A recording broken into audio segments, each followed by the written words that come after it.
Hello and welcome to the River and Row Museum's very first afternoon tea with the Curator session. While the museum is closed, we want to give you all the opportunity to delve into our collections from the comfort of your own home. My name is Sophie and I'm a curator at the museum, and today we're going to be looking at one of our most spectacular paintings, Jan Siberechts' 1698 work, Henley from the Wargrave Road.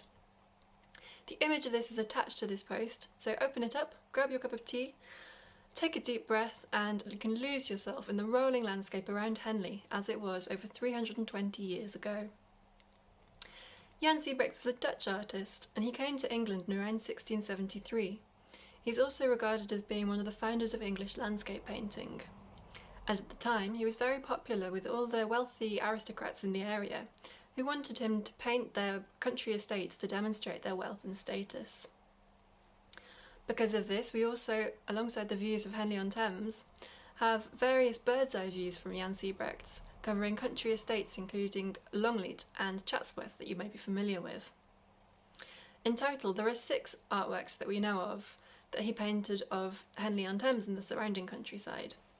And this includes 2 from this very same vantage point, high up on the Wargrave Road. Now, as you look at the painting, what we today appreciate is the tranquility of the idyllic rural setting that he's painted. But this is actually a record of a bustling commercial setting. If you look a little closer, what you can see is evidence of these commercial activities all around. Just outside Henley, on the banks of the Thames, there are stacks and stacks of timber which would have been felled from the surrounding hills. This would have been ready to ship off down the Thames towards London and on to trading opportunities there. And a lot of this would have been to help rebuild the city following the catastrophic 1666 Great Fire of London, which was just about 30 years earlier. And alongside this, you can also see a lot of evidence of grain production. The harvest is going on and there's a big stack of hay in the cart in the foreground of the image. Henley was the last easily navigable stretch of the River Thames, and so it was a key inland trading centre and port for the agricultural produce of the surrounding areas. Now, the painting was of course made to promote the interests of the wealthy patron who commissioned it, so as I say, to demonstrate their wealth and status. But it still gives us a fascinating insight into the landscape of Henley so many years ago.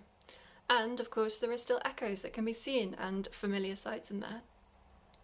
If you look at the broader landscape around Henley, there's a central hill just behind the town, and to the right, the valley there carries the River Thames as it flows on towards Hambleden and then on to London and ultimately the sea. Whereas to the left of that central hill, you can see behind Henley, we can't see it in this picture, but behind Henley the road leads out in the gap up the straight and ancient Fairmile Road. Anyone familiar with Henley will likely be very familiar with this road, and that leads on and away to pretty little Nettlebed, and then ultimately, lost in the misty blue hills behind, Oxford. So that gives you a little bit more information and understandings of this fabulous painting by Jan Siberechts, Henley from the Wargrave Road. Do come back next week to escape with us again and discover more items from the River and Row Museum's collection.